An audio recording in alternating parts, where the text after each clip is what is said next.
Chapter 21. And he looked up and saw the rich putting their gifts into the treasury, and he saw a poor widow putting in 2 small copper coins. And he said, Truly I say to you, this poor widow put in more than all of them. For they all out of their surplus put into the offering, but she out of her poverty put in all that she had to live on. And while some were talking about the temple, that it was adorned with beautiful stones and votive gifts, he said, As for these things which you are looking at, the days will come in which there will not be left one stone upon another which will not be torn down. They questioned him, saying, Teacher, when therefore will these things happen? And what will be the sign when these things are about to take place?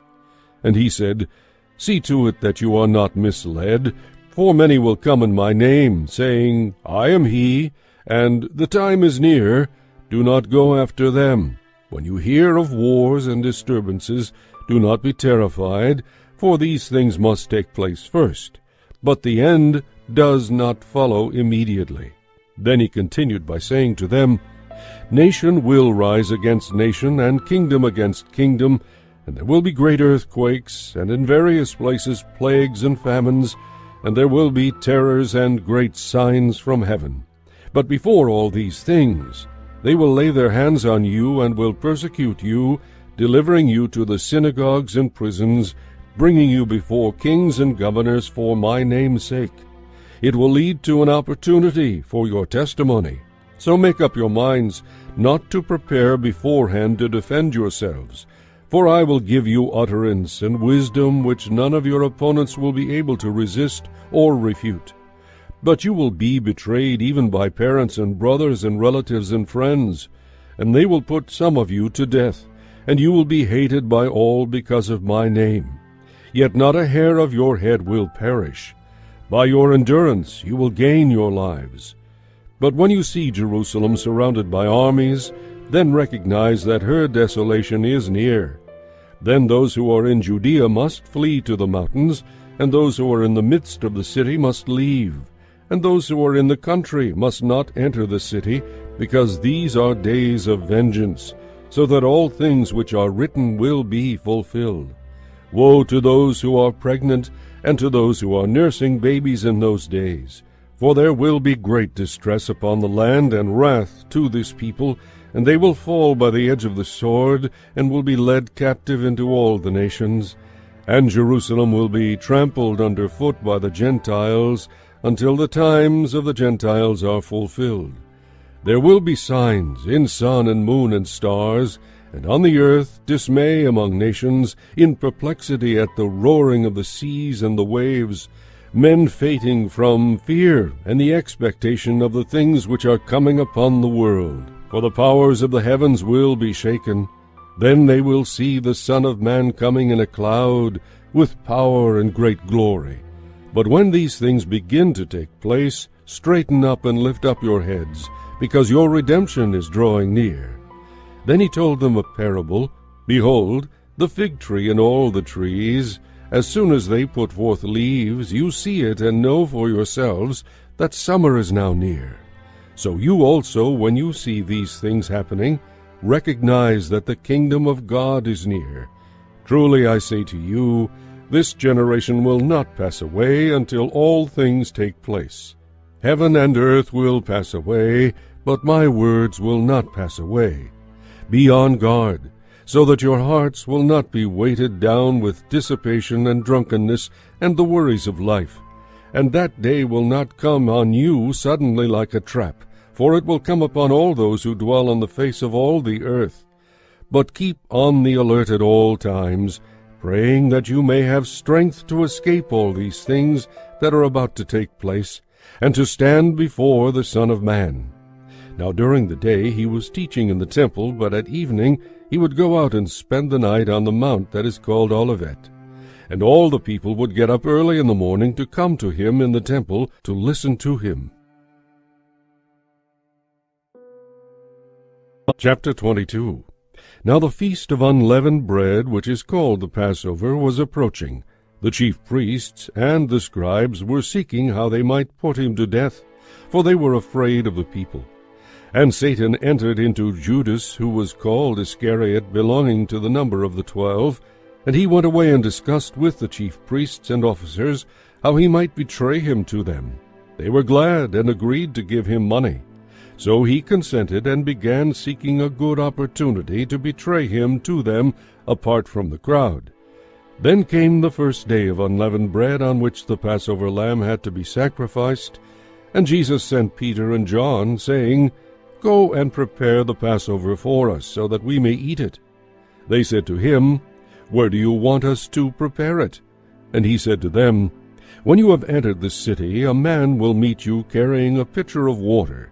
Follow him into the house that he enters. And you shall say to the owner of the house, 'The teacher says to you, where is the guest room in which I may eat the Passover with my disciples?' And he will show you a large, furnished upper room. Prepare it there." And they left and found everything just as he had told them, and they prepared the Passover. When the hour had come, he reclined at the table, and the apostles with him. And he said to them, "I have earnestly desired to eat this Passover with you before I suffer. For I say to you, I shall never again eat it until it is fulfilled in the kingdom of God." And when he had taken a cup and given thanks, he said, "Take this and share it among yourselves.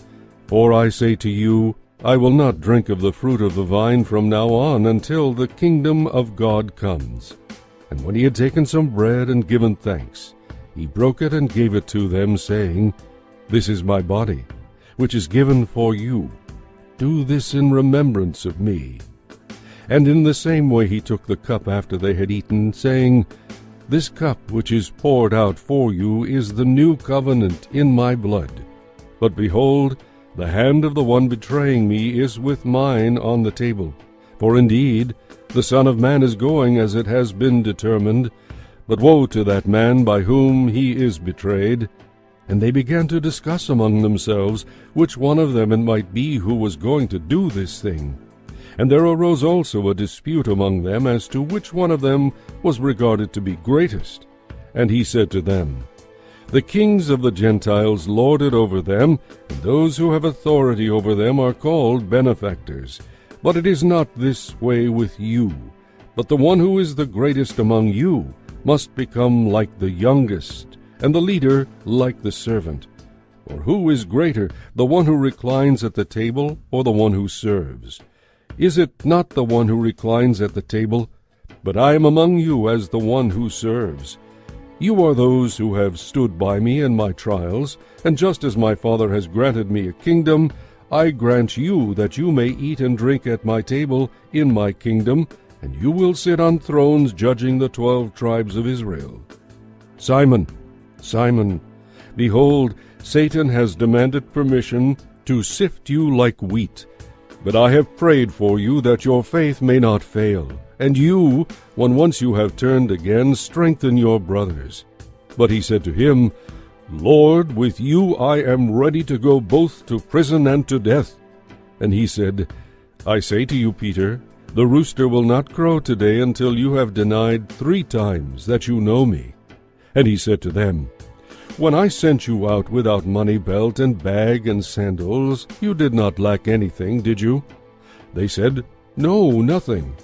And he said to them, "But now, whoever has a money belt is to take it along, likewise also a bag, and whoever has no sword is to sell his coat and buy one.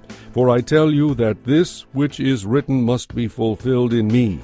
And he was numbered with transgressors. For that which refers to me has its fulfillment. They said, "Lord, look, here are 2 swords." And he said to them, "It is enough."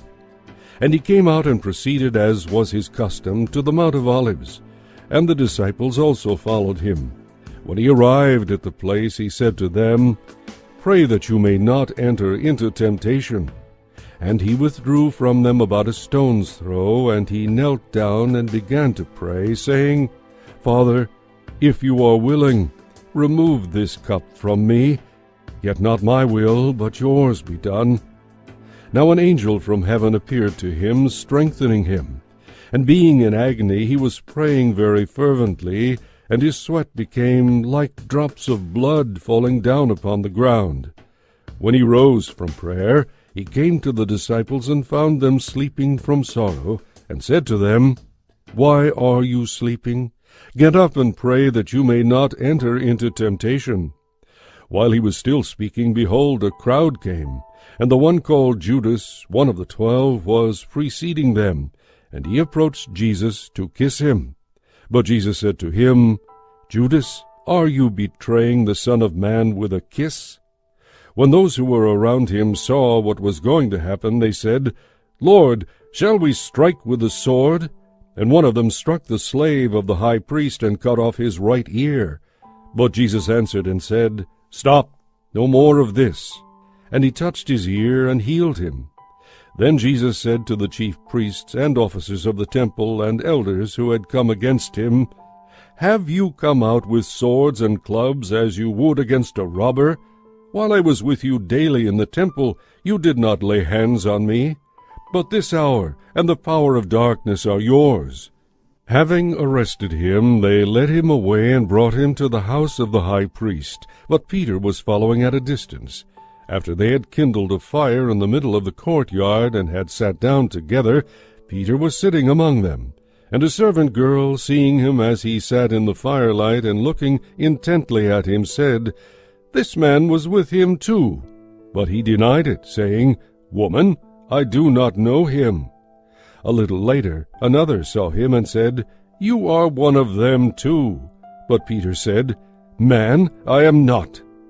After about an hour had passed, another man began to insist, saying, "Certainly this man also was with him, for he is a Galilean too." But Peter said, "Man, I do not know what you are talking about." Immediately while he was still speaking, a rooster crowed. The Lord turned and looked at Peter, and Peter remembered the word of the Lord, how he had told him, "Before a rooster crows today, you will deny me 3 times." And he went out and wept bitterly. Now the men who were holding Jesus in custody were mocking him and beating him, and they blindfolded him and were asking him, saying, "Prophesy, who is the one who hit you?" And they were saying many other things against him, blaspheming. When it was day, the council of elders of the people assembled, both chief priests and scribes, and they led him away to their council chamber, saying, "If you are the Christ, tell us." But he said to them, "If I tell you, you will not believe, and if I ask a question, you will not answer. But from now on, the Son of Man will be seated at the right hand of the power of God." And they all said, "Are you the Son of God then?" And he said to them, "Yes, I am." Then they said, "What further need do we have of testimony? For we have heard it ourselves from his own mouth." Chapter 22.